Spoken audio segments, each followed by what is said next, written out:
பாரில் பிறந்தார் புகழ உண்ணா புதுமை. உலகில் அவர் பெயர் கேட்டிட இனிமை, உன்னதத்தில் மகிமை.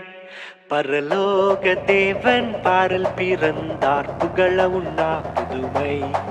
உலகில் அவர் பெயர் கேட்டிட இனிமை, உன்னதத்தில் மகிமை. மகிமை மகிமை மகிமை மகிமை. பிறந்தார் பிறந்தார்